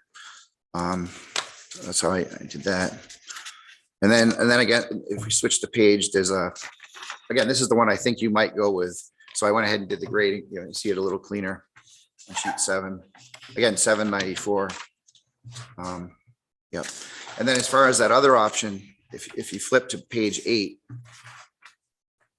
okay, and that was the other layout. And again, that's just, I had seen one like that. I see why you want it with the access, gives you a little more access to the other, but that one gets you with the columbarium, 1,077 sites. And then if you flip the page to page 9 there, that gets you 1,154. This is kind of the style, like I said, that the Bradford, Vermont, where my mom is. And I don't know how they get in there. There's 10, there's 10 feet. They have to drive over and dig in. But I didn't think I didn't know if you wanted more sites or keep the same exact layout. And that's a decision for the board. And then also whether or not you move the columbarium. That's, and I don't have exact numbers yet. I was going to try to estimate it a little bit more detail shortly. But I'm trying to narrow it down. There's a lot of things going on. This is the stuff that matters as far as, which way we lay out and whether or not we relocate the columbarium. That's more or less what I had. Dave, you need to know based on recommendation from the board as to which one to go with, so you can help us now. I can finish and get numbers and yeah, we're hoping to have final plans middle of August done. And then we can do our pricing and you can get your paperwork ready for your bond item or whatever you need in the fall. We're very close. Like I said, how the surface looks doesn't really affect much of the design other than the site plan, so to speak. And we'll talk, but I will set we will set granite bounds at corners and things like that once it's time. But there's a lot of good grading done out there. Actually, the work that was done recently, it's almost at grade, like where it's supposed to be. So pretty much the work is, it's very close. We did resurvey it. It was about 1.5 feet in places, 1.5 feet, 2 feet different. So I wanted to make sure. And it's, like I said, it's more or less as we graded it, it's looking really good out there. And we did our subsurface testing. Everything looks really good. We did hit a little bedrock in the corner by the driveway in, the new driveway in, which is fine. We know it's there now. So it was a good idea to get out of that area. There's some things we were doing in there that would have more rock. So. As far as the actual material, when we did those test bits. Yep. Because I dug about. Yeah, and that saved you guys money. We were going to bring New England borings and we saved at least 2,500 for a day. So most of that's all 4-inch minus. It was really good stuff. Yep. Fresh gravel. Pretty fun digging. Compacted gravel. Yeah. Compacted gravel in there. So it was a little bit high digging. Wouldn't want to dig with a shovel. No ledge, Huh? no ledge. Just in the corner, there was some rock. Just in that upper corner. Facing it. So it didn't affect any plots. No way they keep it there. Alignment in the back. So there's no issue with moving the columbarium to the end if we chose to go that route? No, I don't believe. it. Nice and flat, Nice and beautiful flat. spot. What I've seen, yeah. I think Jim's it might here, look, I think it would look good that way. I like the aesthetics of moving the columbarium to the end like that and Yeah, when not I too far talked from the with garage. Kelly as well, but you know, we had preliminarily with Dave, we discussed this a little bit. You know, that had been our recommendation was to move it Yes, to the rear, and as it was mentioned at the last meeting. We had and I talked followed about up with going back to Dave about that, and, you know, bringing this full circle here, so. You know, the A2 concept, even though you don't get 794 lots, is that, you know, we felt that that was, you know, better. In looking at this, you know, it gave the same layout as the other cemetery, and the accessibility yes. that way, I think, is important for the staff to be able to appropriate, you know, excavation for full grave burials. And also puts the columbarium up at the back of it, allows for that to have, you know, parking up there. There's a couple of handicap spots that Dave's drawn in, as well as a couple of regular spots. And there's still room there, if I remember right, that if they wanted to add another columbarium in that same area. Just gonna ask Even on that. the same pad, it's Just gonna ask there's that, room, yeah. there's room.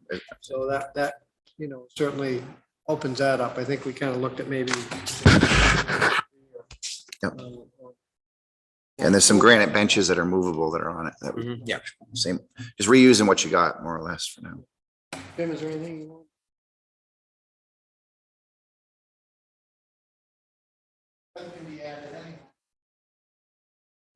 Yeah, the 12-foot roadways are, you know, those are nice to have. Yes.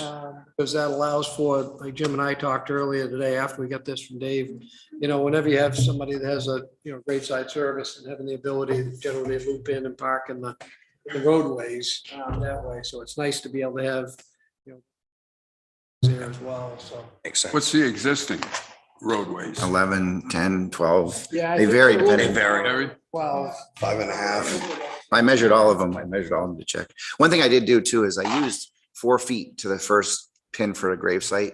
So you have your 12-foot road plus 4 feet on either side. So you have 20 feet really. So if people pull over, you know, you pull over, drive by, plenty of room. You still get by. Yeah, and I know the existing one they were about 2 feet sometimes, but I had a certain amount of space and I was able to make it work with 4, and I thought that was a little better. Before you get into the real pin corner of the grave here. So, Basically, page 6 and 7 look pretty good. and I took a risk because that's the one I developed. I thought that might be where you go, but I didn't know for sure. Last time, we discussed the wells. Yep, your artesian well is shown on there.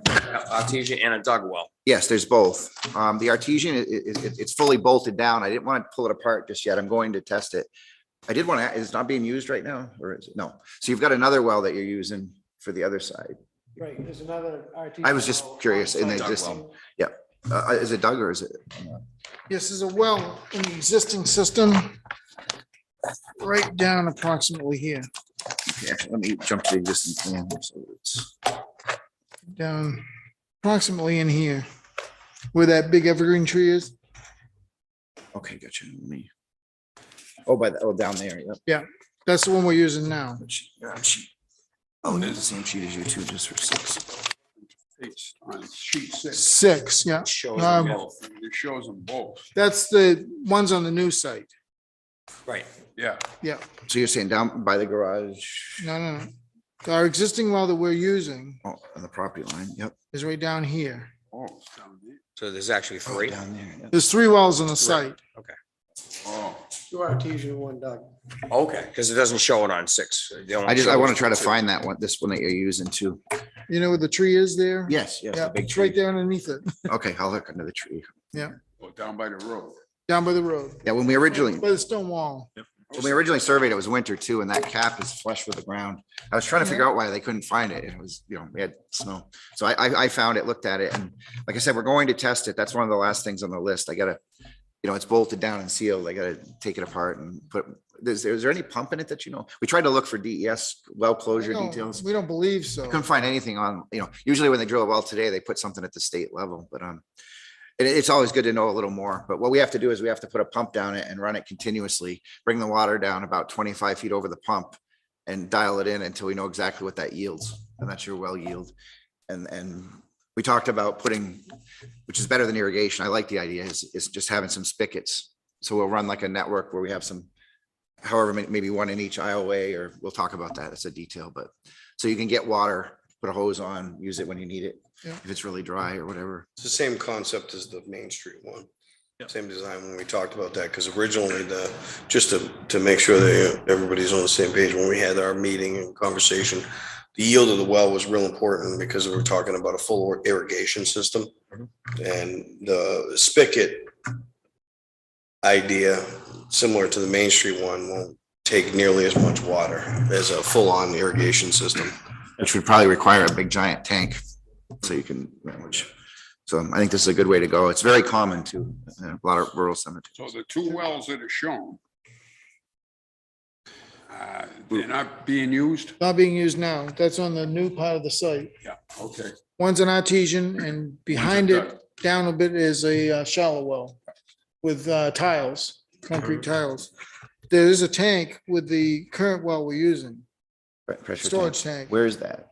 underground. Oh, it's underground. Yeah, Is it down here or is it up? it's right down here. Okay. I was wondering how you were how you were getting it to work. Yeah. I didn't know if there was something in the, yeah.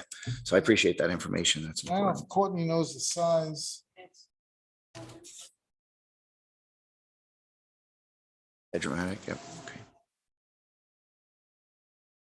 Now, would you want to tie into that system or do a separate one over here with another? I'd like both systems to be tied in together. So Okay. if we had a problem with one well, we could use another well, Yeah, it would be tied in the same pressure system. So it'd just be two supplies for one. Yep, Yeah. that's perfect.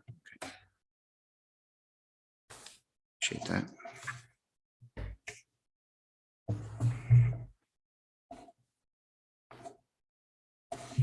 Okay.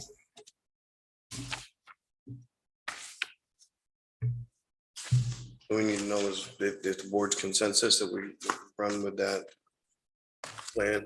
You're talking on page. Page 6 and 7. I 6 thought and 7. looked the most feasible. Yeah, Sure, basically the Agree with that existing layout all the way across with the columbarium and the At the back. very end, all the way in. We'll relocate the flagpoles and everything. Yeah, that's all, yeah, Relocated up there. Yeah. except we'll do new Be a porous, lot easier to manage. Yeah. probably new pavers. I don't know if we can. So we get that cleaned up, right now we got the weeds coming up through them that always a constant battle. And Yeah, it helps a little for drainage, but it helps more for weeds. We're using porous pavers, which is crushed stone, bunch of crushed stone under them. So the water just goes straight down. And then we can take it out. It helps for the drainage, it makes an area disappear, but it helps you because the grass won't grow through them for a while. I think when this gets done, it'll be a nice looking Well, project. yeah, I think it'll look good. It looks a lot better down there Right now, it does. presently than it ever was. As I said, he's almost at final grade, pretty much, you got it pretty Yeah. much pretty close. All right, well, if everybody's good with that, we'll proceed in that direction. And get some final plans back next month. Okay. Thank Thank you. you. Appreciate it. Have a good night. So this is some full size. thank you.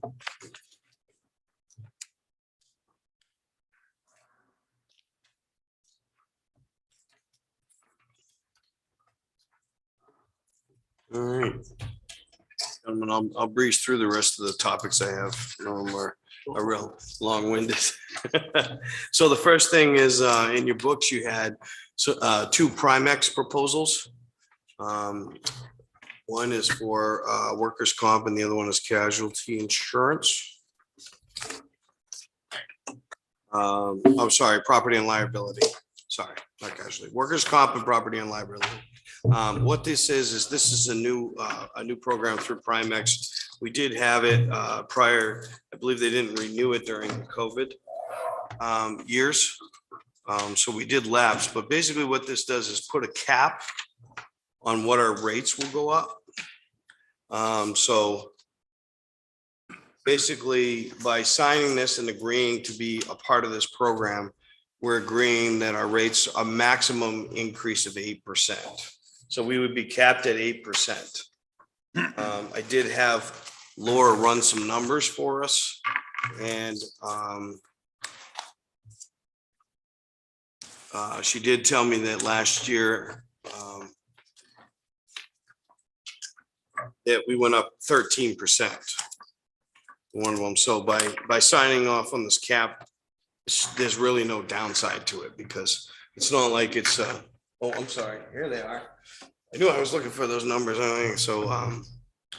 So property and liability 20 to 21 went up 4.2, which we would still get the 4.2. All this does is guarantee we don't go over 8%. So we get whatever's lower, but it caps us. But it can't go over. But in 21 to 22, we went up 13.7%. So we're way over the 8%. So this would have capped us and saved us money. Workers' comp over the last 2 years actually went down. One was 6%, went down, and the next year was 5.5. So we would still, again, we would still benefit from either any reductions or lower percentages. We just won't go over 8%.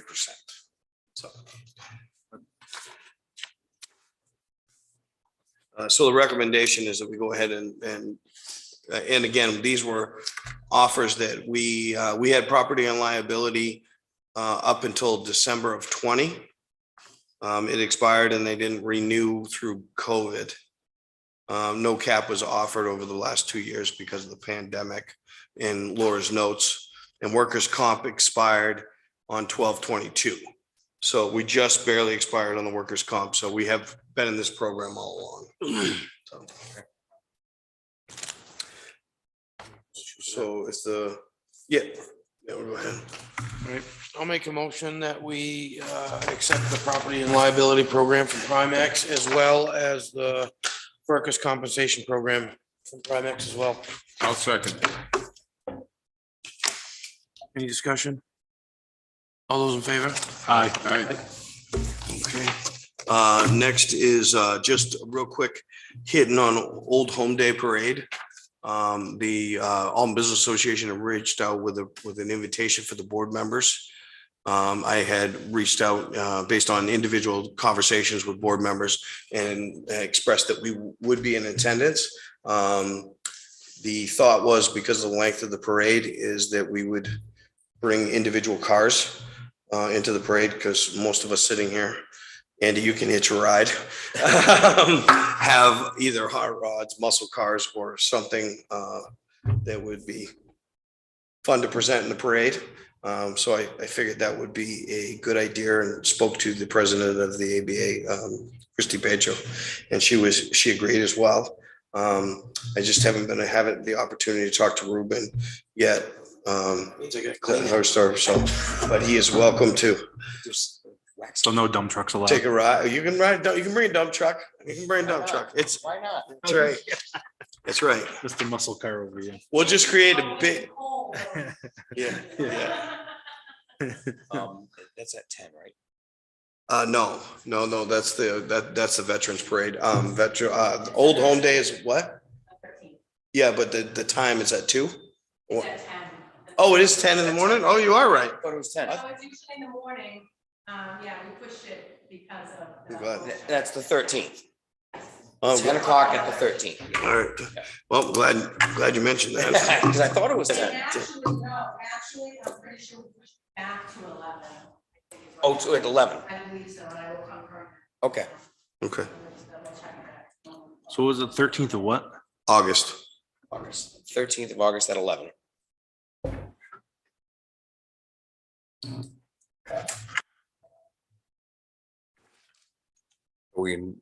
How many are we gonna actually have? We'll have your vehicle And yours. and mine, and Ruben, if he wants Ruben towards and my. Andrew are gonna be hitchhiking.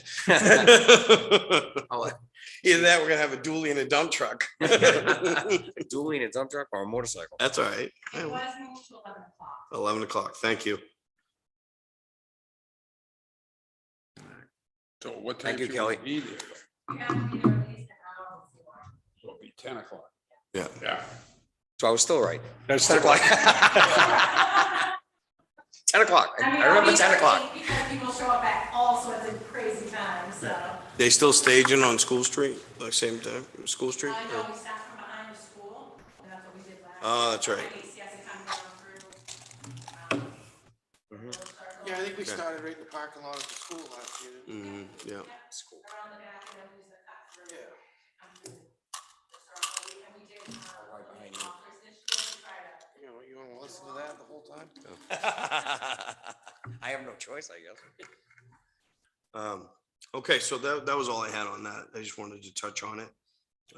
Also a reminder that last meeting, our next meeting date is August 1st. That was just a reminder for both the board and the public. There was a question about the Jewett Farm Road. It's actually just not the address of it, the condemned house that was brought up. It's actually Torelli Lane, Torelli Terrace. Yeah, 21 Torelli Terrace is what the address is. And that's the condemned house that I believe you had mentioned or both had mentioned. So I went up there. I actually took a ride up there with John today because I wasn't familiar with the property. So John and I went up, we took a look at it. It's even worse now. John said that we saw it. Yeah, the roof caved in, the floors caved into the basement. It is a hazard. So John got me up to speed on where we were with it. So this was a legal matter that Cecil had all the files for. So John reached out to him today for him to turn over all the files to us. So once John has them and has his records, I will take them to Whitley so that we can proceed. Really what it comes down to is the town needs to take legal action to demo the house. The owners have failed to acknowledge it, to take any action whatsoever. So legally, what needs to happen at this point is the town will come in, demo the house, assess the cost of what it costs for resources, materials, whatever it takes to demo the house and clean it up, dumpster, disposal. And that will be assessed along with anything else as a lien on the property. So that's really where we're at right now. There's no other way to force the homeowners or the property owners to do anything else. The house has already been condemned. They already lost control of it, everything else. It's just, they're just ignoring it. They live out of state and it's becoming a hazard for all those houses around. The abutters. Yeah, and the butters are close. Yeah. I had no idea how close it was. That's why I went out and took a ride because it's for those of you that aren't fully familiar with the property, it's almost like a condo association. It's not really association, but it's one property that has about 5 cottages on it. And they're all it's like a mini Christian conference center. And that one house in the front corner is condemned and it's fallen in and everybody else has to walk around it to get, it's a bad safety You scene. can access it from Jewett Farm Road. Yes. And you go down Jewett Farm Road in the back and you go all the way around and access it. I went by it a few weeks ago. Yeah, it's funny because up until this morning, John and I were talking, I got an email on 21 Torelli Terrace wanting to know what was up with that. Plus, you folks had asked me about the condemned house on Jewett Farm, and I thought they were completely different properties. So up till this morning, John and I were going back and forth. I was thinking we were talking about 2 properties. So sure enough, I found out that no, it indeed is one property. So as soon as I get the documents back and where we're at, because it's just like a deed. When we take property by tax deed, there's a noticing process that has to be followed when you're talking about condemning properties and things like that. So we're going to make sure that all the processes up to this point have been done right, timely and correct. And then once I get the go ahead from the town council, I will go ahead if the board, as long as the board is agreeable to it, once we have legal authority to move forward with the demolition and move forward, that I'll go ahead and get up with Scott and talk about what best way to proceed, whether it be a private contractor or whether it be getting a dumpster and using one of our minis to do it. I don't know what the best process will be at that point. So as long as you guys are all set with that, I'll go ahead and proceed with that once I get legal authority. How about the taxes up to date or not? Yes. As far as I know, the taxes are up to date because this wasn't a tax taking. No, I They know. still own the property. Yeah. So the taxes, they haven't, let me rephrase that. I don't know if they're 100% current, but they're definitely not over the 3-year tax taking. Okay. So I can find out for sure where we're at with that. And really, to be honest with you, whether we took it by tax deed or we're in the process we're at, safety wise, we'd be obligated by that point to rip this thing down. Right. Before it falls down in any more, it's gonna hurt somebody. But I'll do some research on that. Thank you. Thank you. And then the next item I have is you got to notice, a formal notice for we spoke about the employee appreciation cookout on Friday, the 15th from 12 to 2. We sent out an official invitation to all boards and committees to join us as well. Anybody that contributes to the town, in various manners and forms of volunteering or employment. We were all looking forward to gathering down at Jones Field and having a cookout and enjoying some time together and playing some outdoor games. So the next thing I have is revisiting the private road billing issue. So I had originally given you the backup information on the private road billing with the warrant articles. And during that conversation, I think it was you, Bob, that specifically asked me to go to legal and talk to them about whether or not the board can discontinue winter road maintenance on private roads. So the legal opinion of council is that the board has the right to discontinue any winter's maintenance on private roads because it's a contracted service. It's already been adopted through town meeting that the Board of Selectmen cannot conduct winter maintenance without billing. Or I should say cannot conduct any maintenance on private roads with public funds. That's how it was worded. And that was adopted at town meeting. So that means that we're required to by law to charge. So because we are required to charge and we are charging property owners, that it's a contracted service that can be discontinued at the board's discretion if they choose to. If not, we do, based on the information we have, we need to be billing. So that means the billing that was put together for this year should be going out to the property owners. Well, as we discussed, billing is quite difficult to do because it has to be done per property owner per street. Where it's not like it's a condo association where you build a condo. Right. So our collection is going to be a problem. And it has been, we tried collecting in the past individually before. And I believe that's been a problem.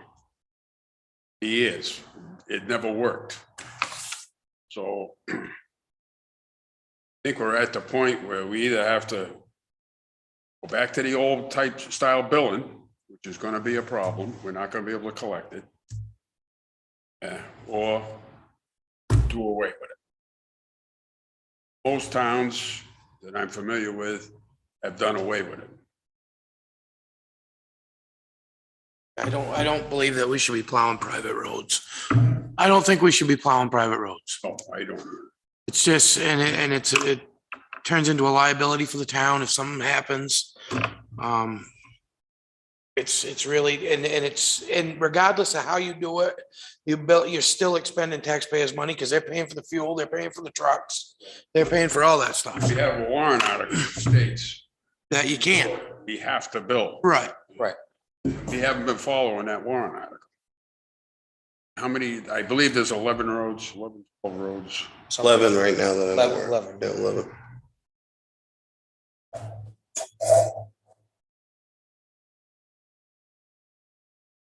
No, I really don't think we should be doing them either.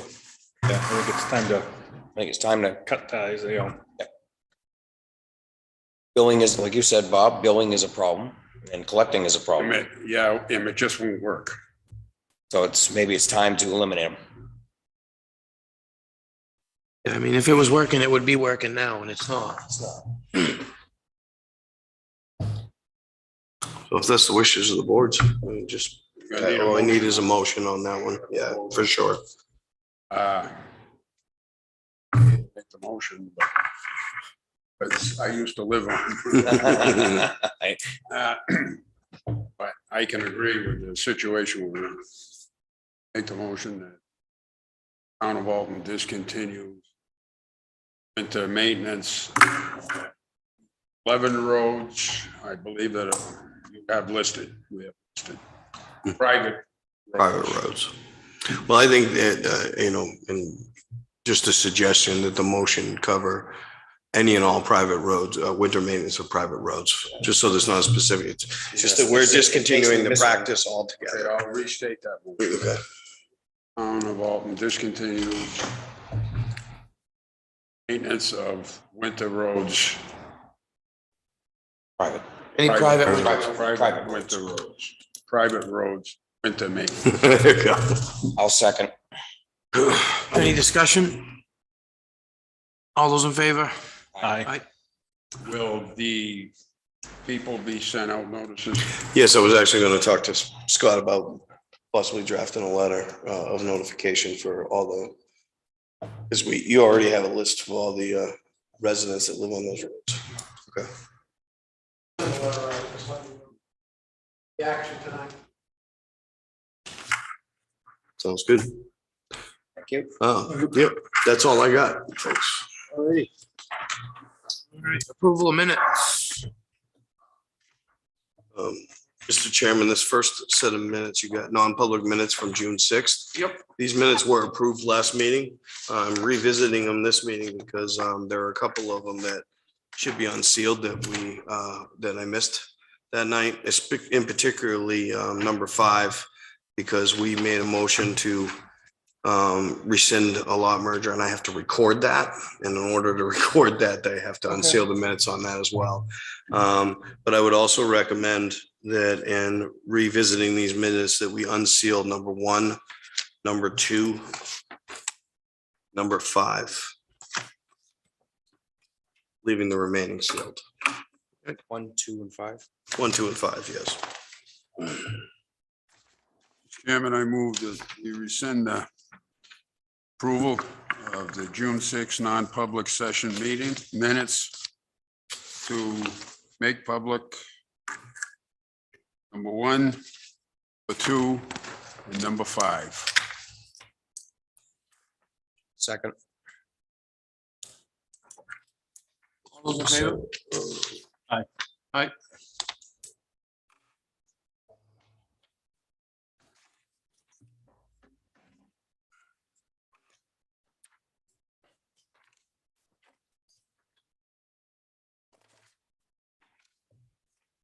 All right.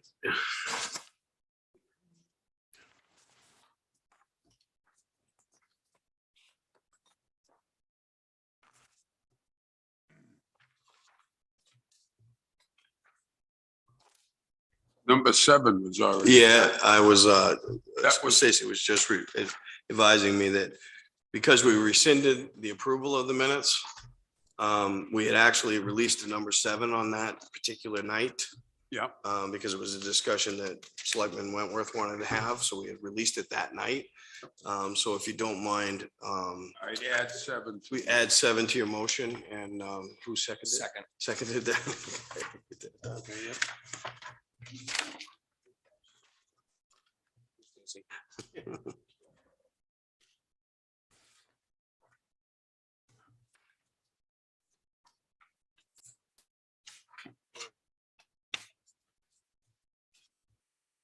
June 27th, 2022.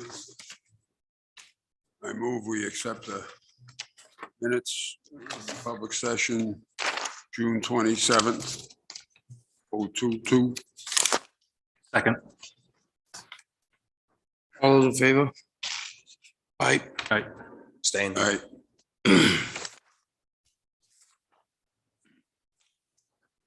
June 27th, 2022, non-public session. Mr. Chairman, I recommend releasing number 1, number 3, number 4, number 5, number 6.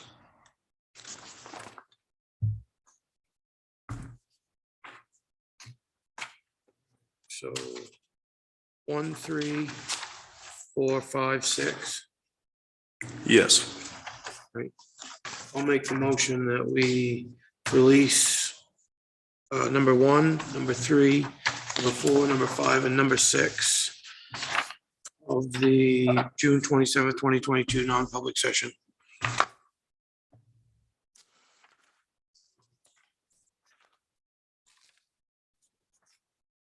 I second that. All those in favor? Aye. Aye. Abstain. I, Say.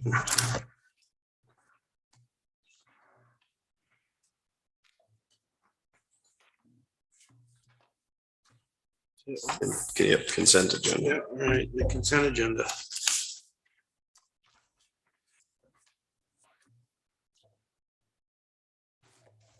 So abatements.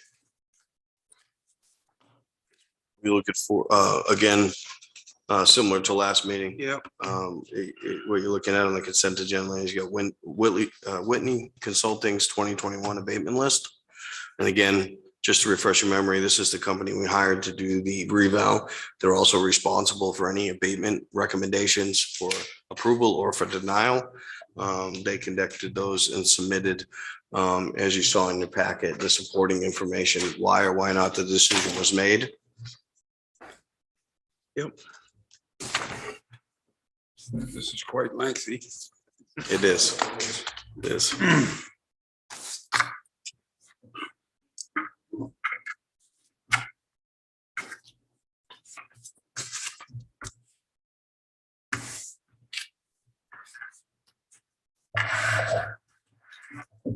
Chairman, I move we approve the consent. Accept. agenda. Presented. Second. Second. All those in favor? Aye. Aye.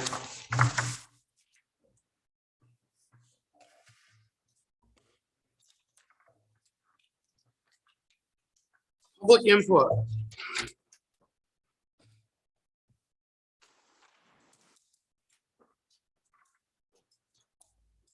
Good evening, Thank- Kelly. How you doing? Good. Kelly Sullivan. Nice to see everyone. Thanks just for being here and doing what you're doing. Just a couple of things. So just to play devil's advocate with the whole busy corner thing, when they block off that entrance, I mean, it makes total sense, but my mind immediately went to Old Wolfboro Road because it's a cluster. Okay, and it's the worst thing that has happened. So I am a little concerned with when they come down and around, one, the parking area in front of the diner is atrocious, which we are all aware of, and apparently it is owned by the state.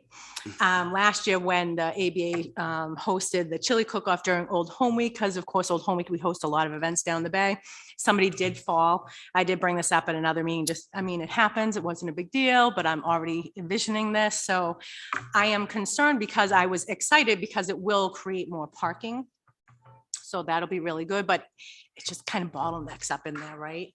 When you go and then you have to turn, and I'm just thinking July 4th fireworks or anything like that, when everybody's scrambling to get in and out of parking spaces. I don't know if when they do the blocking, maybe we put up some type of signage or whatever, just again, just devil's advocate thinking out loud. And then the sidewalks, who knew? Putting some reflecting lights. But since we may have to do some changes, and I know it will come down to, money and, dollars and cents, but green space is really highly sought after in town and out of the All in for Alton Committee and the Master Plan Committee and everything else that I've sat on. So if we can incorporate that in a step process, even if it comes to funding, we don't have it all up front, maybe just to take into consideration. Same thing with the grant down at Mill Pond and at 140 there. I know we had just discussed it before.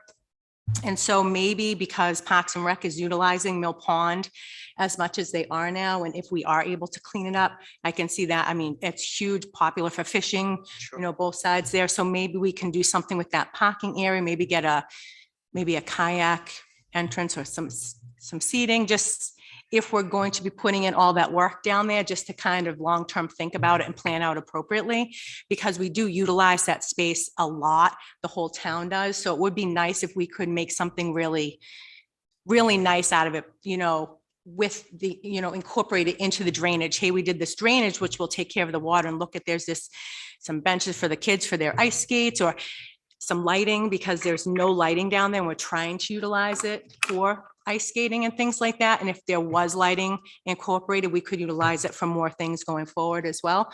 So again, just some long-term planning just for the community, because it is a highly used area.